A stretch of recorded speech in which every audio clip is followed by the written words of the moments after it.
Another one of my favorite places where we read about someone encountering the presence of God, the glory of God, is in Isaiah 6. And I'll start in verse 1. In the year that King Uzziah died, I saw the Lord seated on a throne, high and exalted, and the train of his robe filled the temple.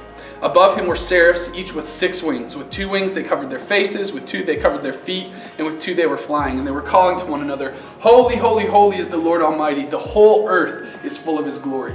At the sound of their voices, the doorposts and thresholds shook, and the temple was filled with smoke. Woe to me, I cried. I am ruined, for I am a man of unclean lips, and I live among a people of unclean lips, and my eyes have seen the King, the Lord Almighty. Then one of the seraphs flew to me with a live coal in his hand, which he had taken with tongs from the altar. With it he touched my mouth and said, See, this has touched your lips. Your guilt is taken away, and your sin atoned for. Then I heard the voice of the Lord saying, Whom shall I send, and who will go for us? And I said, Here am I, send me.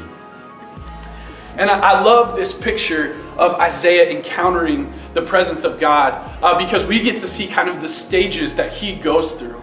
You know, he comes into the scene, it says that there's smoke, and the Lord is sitting on a throne, and there's these creatures, and the sound of their voices is shaking the thresholds, and there's thunder and lightning.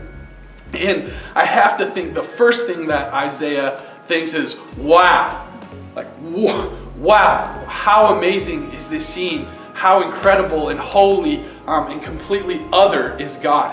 But then, right away, once he gets a glimpse of God's glory, his own unworthiness is exposed. And he says, Woe is me, for I am a man of unclean lips among a people of unclean lips. And it says he falls down flat before God.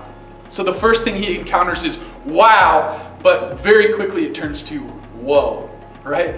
And then something weird happens. It says an angel goes to the altar, grabs a hot coal that had been burning on the altar with tongs, and takes it and touches his lips and says, Now you've been made clean. And so much of that reflects what Christ did on the cross. Where we were once cut off from God, where there was literally a veil between the presence of God and his people. Christ died on the cross and made a way for us to come close to God, to see his glory, to be able to look at him without dying on the spot. And so that's kind of weird. So it started with wow, and then it went to whoa, and now it's like, what?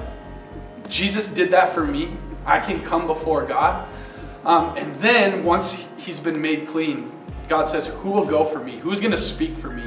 And where Isaiah just a moment ago was lying face first on the floor in anguish because it was so clear that he was unworthy. Now he volunteers for a life of following God, of going after his purposes, of speaking for him. And he says, Here am I, send me. So it's our prayer that as you fast with us, as you pray, as you worship, that during this season, you will see the majesty of God. You will experience that glory. That you will be convicted of your unworthiness, but that you will realize that you are worse than you ever thought you were, but you are more loved than you ever thought you could be in the cross of Christ, and that he has made a way for you to come close to God, and that he is calling you into a life of following him. So will you go? Will you be sent? Will you speak for the Lord? It's our prayer during this fast that you would go through that journey of Isaiah and that you would know the Lord better because of it.